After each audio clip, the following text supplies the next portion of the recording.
Здание кинотеатра «Центральный» в Якутске больше не объект культурного наследия народов России. Напомню, что в 2017 году Департамент Якутии по охране объектов культурного наследия включил здание кинотеатра в единый государственный реестр.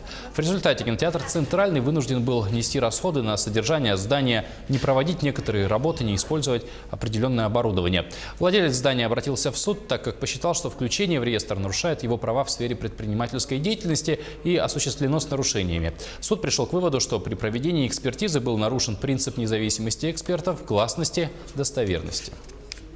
Сейчас не спеша будем заново готовить документы, поскольку и подготовка экспертизы будет произведена заново, поскольку срок экспертизы только 3 года. И он уже истек в прошлом году, в 2018 году. И заново будем все это рассматривать.